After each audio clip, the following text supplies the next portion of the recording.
When I research an aircraft for a video, I often look for a plane that made a mark in aviation history.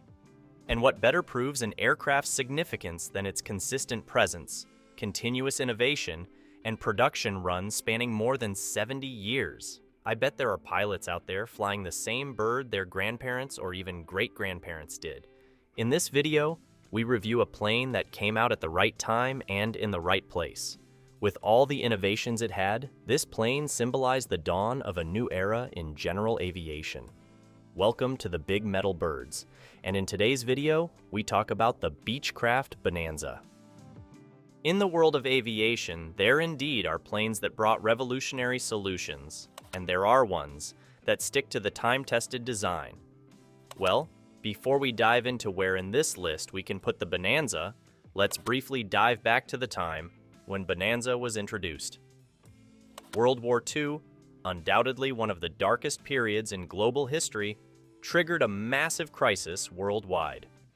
But as the war ended, the global economy began its slow recovery. Walter Beech, president of Beechcraft, a company already recognized with the Army-Navy Excellence in Production Award, was at the forefront of this revival. Only 4,000 companies out of 85 received this honor, underscoring Beechcraft's significant role with their Model 17 and Model 18, helping restore peace in the skies.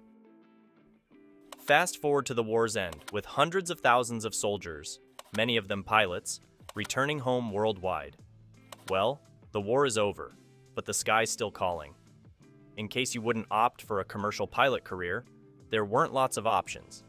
Remember, I told that Bonanza came right in time? Here's how. In 1947, two companies decided to fight for that newly emerged aviation market: Cessna and Beechcraft. Two planes were presented, the Cessna 195 and the Bonanza. Let's just briefly check them side by side. Both 195 and Bonanza are all-metal six-seater single-engine aircraft. Despite the undeniable charm of the model 195, doesn't the Bonanza appear more stylish? While the Cessna seems to perfectly represent its era, the Bonanza appears to have arrived from a brighter future time. Many design features of the Bonanza, such as the retractable gear and low wing, undoubtedly have their roots in military technology. Yet when comparing these two aircraft, it's not personal preference but historical fact that tells the story.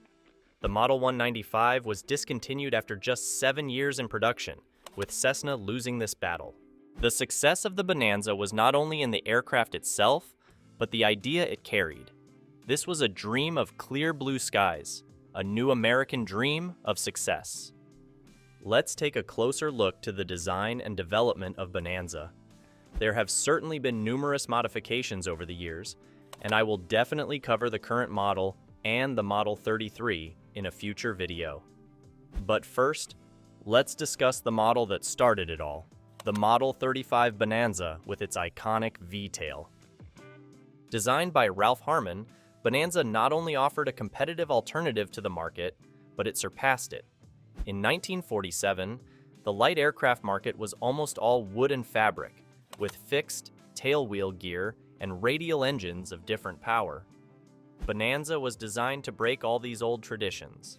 The fuselage is all aluminum, light, aerodynamic, and sturdy. The gear borrows the retraction mechanism from the bigger Model 18, but in a tricycle variant. The tail, well, it wasn't Harmon or Beech who invented it. Walter Beech actually saw that tail on a glider. Yes, you heard it right, a glider. It was designed by Robert Stanley, and the glider, featuring this V-tail, broke numerous height records in the competition. By the way, that first glider can be seen in the National Air and Space Museum. But Bonanza was definitely the first to adapt this idea. As per research papers, this design produced less parasitic drag and could save some weight. As for the engine, Beech strictly prohibited any idea of radials, so the choice was made in favor of the Continental E-185, an opposed 165 horsepower engine. But soon, the shadow of tragic incidents covered the success of the newcomer. The innovative V-tail took all the beating, but it wasn't true to blame it, really. Yes, the Bonanza, being lighter and swifter than any other plane of that time, demanded more experience from the pilot, but studies show that it was the gear, not the tail. While Beechcraft used tested mechanics and technology for retraction, they actually didn't think about the cabin layout, ergonomics, and pilot-oriented design. Every pilot or aviation enthusiast knows what this lever does, and I'm pretty sure that even people far from the aviation world would recognize the shape. A gear lever, push it down, the gear drops, push it up, the gear retracts. Well, this is how the gear lever, or to be precise, gear button, looked on the first Bonanza. And to understand the wider picture of the issue, this piano roll of buttons also had a flaps lever near the gear. As the study shows, when retracting flaps up after landing, it was incredibly easy to accidentally retract the gear. Surprisingly, this design flaw was fixed only in 1962, when Beechcraft also added squat switches that prevented the landing gear from retracting when the aircraft wasn't airborne. With more than 15 different upgrades and versions of the original V-tail, in my opinion, the mid-1960s S-35 and V-35 were the best, with numbers built surpassing all the previous generations, excluding the very first. Let me explain why. Previous upgrades brought a lot of structural and design changes to the Bonanza. Mid-60s plane has everything even a modern-day pilot needs.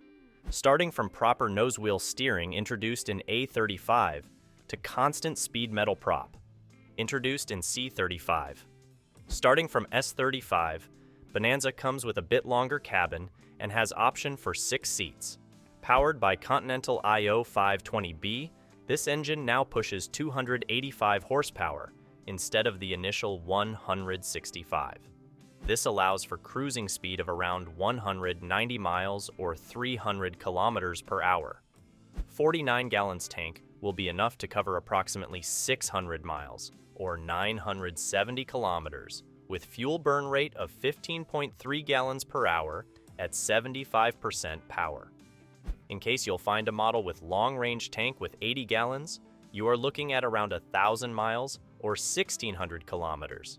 Since there weren't pressurized versions of Bonanza, your ceiling is limited to flight level 17, or approximately 5,000 meters. This all, combined with cozy light and roomy interior, and what's important, reworked cabin with proper gear lever, comfortable for 6 people, and up to 270 pounds, or 120 kilograms of their belongings, makes this plane a great option for a wide variety of flights, from weekend family trips to business. Given its popularity, there are hundreds of Bonanzas for sale, including dozens of V-tails. As I mentioned, I would recommend focusing on the S and V series, as there are many attractive options with relatively new engines and modern avionics. However, due to its legendary status, prices are quite high. On average, a well-maintained plane will cost around 140 grand, give or take. In the world of general aviation, few aircraft are as iconic or recognizable as the Beechcraft Bonanza. With its distinctive V-shaped tail, the Bonanza has stood out in the skies since its first flight in 1947, and now, nearly 74 years later, is a reliable choice for many pilots.